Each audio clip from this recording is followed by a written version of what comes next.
મને બહુ આનંદ છે કે જે રીતે ઇન્ડિયા ગઠબંધન શરૂઆતથી એક્ટિવ થયું હતું ત્યારથી ભાજપના પેટમાં તેલ રેડાયું. ભાજપે એક પછી એક સરકારો પાડવાની વાત હોય, પક્ષ પલટા કરાવવાની વાત હોય, ઇન્ડિયા ગઠબંધનને લઈને શરૂઆતમાં તો ઇન્ડિયા નામ ન લેવાય ત્યાં સુધી ભાજપ ડરી ગયું. અને કઈ રીતે ઇન્ડિયા ગઠબંધન એક થઈને લડે નહીં એના તમામ પ્રયાસ ભાજપ કરવા લાગ્યું. જેના ભાગરૂપે આપે જોયું હશે કે ઘણા બધા ફેરફારો પણ થયા, પરંતુ આમ આદમી પાર્ટી ઇન્ડિયા ગઠબંધનને લઈને કટિબદ્ધ છે. ઓલમોસ્ટ અમારે ગુજરાતમાં પણ સીટ શેરિંગની વ્યવસ્થા પૂર્ણ થઈ ચૂકી છે. અમે આજે લાસ્ટ અમારી જે મિટિંગ હશે એ મિટિંગમાં ગુજરાતમાં સીટ શેરિંગને લઈ અને ફાઇનલ નિર્ણય ઉપર આવી રહ્યા છીએ. સાથે દિલ્હીમાં પણ સીટ શેરિંગની પ્રક્રિયા પૂર્ણ થઈ ગઈ છે અને ભાજપને ખબર છે કે ગુજરાતમાં ઇન્ડિયા ગઠબંધન લાગુ પડે એટલે 26માંથી 26 લઈને નહીં જાય. એમ દિલ્હીમાં પણ ઇન્ડિયા ગઠબંધન લાગુ પડે, કોંગ્રેસ અને આમ આદમી પાર્ટી લડે પોતપોતાની સીટો ઉપર, તો ભાજપ ત્યાં અત્યારે દિલ્હીમાં 7માંથી 7 ભાજપ પાસે છે, ગુજરાતમાં 26માંથી 26 ભાજપ પાસે છે, હરિયાણામાં પણ ભાજપ પાસે તમામ સીટો છે.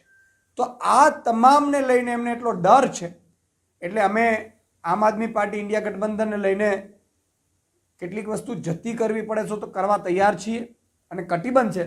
પરંતુ અત્યારે ભાજપે જે નવી ચાલ અપનાવી છે એ છે કે ઇન્ડિયા ગઠબંધનમાં સીટ શેરિંગ અમારું લગભગ ઓલમોસ્ટ ફાઇનલાઇઝ થઈ ગયું છે ત્યારે એમણે 2 દાવ અપનાવવાના શરૂ કર્યા છે.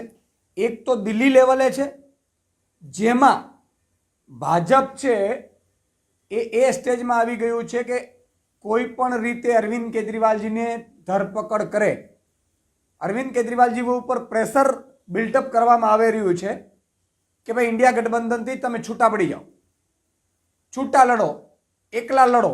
એકલા લડો એટલે સ્વાભાવિક છે કે વોટ એ બંટવારો થાય અને એટલા માટે થઈ અને ઈડીની 7મું સમન્સ તાત્કાલિક આવવા માંડ્યું.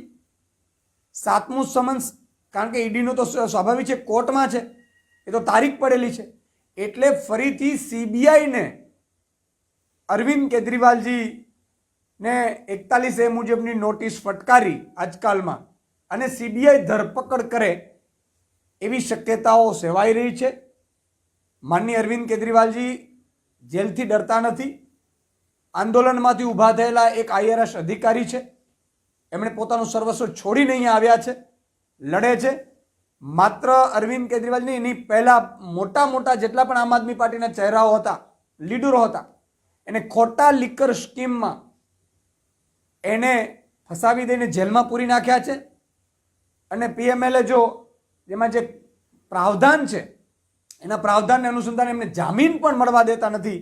એટલી હદે ભાજપ છે એ કોશિશ કરી રહી છે, કારણ કે સ્વાભાવિક છે કે ટ્રાયલ બેઝ ચાલે અને એની પાસે સામે કોઈ પુરાવો નથી. ત્યારે અરવિંદ કેજરીવાલજીને પણ આ લોકો ધરપકડ કરવાના છે કે ભાઈ ઇન્ડિયા ગઠબંધનમાં આ લોકો એકલા હાથે તમે લડો એ રીતના દબાવ ઉપર છે.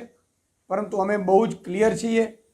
સાથે સાથે અમે પેટા ચૂંટણી ગુજરાતની છે એમાં પણ અમે ઇન્ડિયા ગઠબંધન અંતર્ગત લડવા માટે અત્યારે અમારી ફાઇનલ સ્ટેજ ઉપર વાતચીત ચાલી રહી છે. અમને બીજું ભાજપે જે કોશિશ કરી છે એ પણ છે કે ગુજરાતમાં પણ જ્યાં અમારી સીટ શેરિંગની વ્યવસ્થાઓ થઈ છે ત્યાં પણ કઈ રીતે વિરોધનો વંટોળ વધારે થાય અથવા તો એને કઈ રીતે ડેમેજ કરવામાં આવે એવા પ્રયાસ પણ કરાઈ રહ્યો હોવાના જાણવા મળી રહ્યું છે.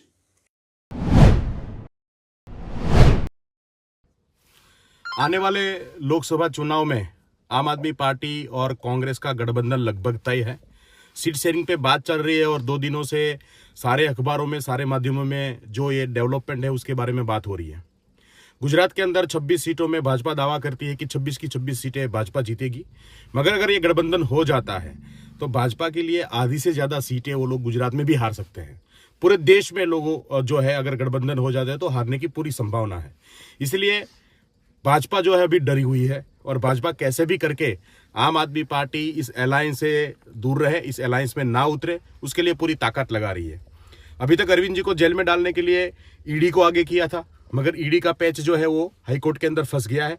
अभी इस दिनों में वो ईडी अरविंद जी को गिरफ्तार नहीं कर सकती, इसलिए सीबीआई के माध्यम से सीबीआई उनको 2-3 दिनों में गिरफ्तार कर सकती है, ऐसी बातें भाजपा के नेता कर रहे हैं।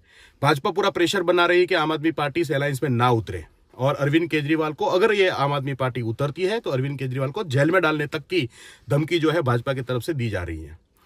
आज जिस तरीके से आम आदमी पार्टी और अरविंद केजरीवाल पूरे देश के अंदर एक विपक्ष के तौर पे उभर के आए हैं, आम आदमी पार्टी इस अलायंस के साथ है।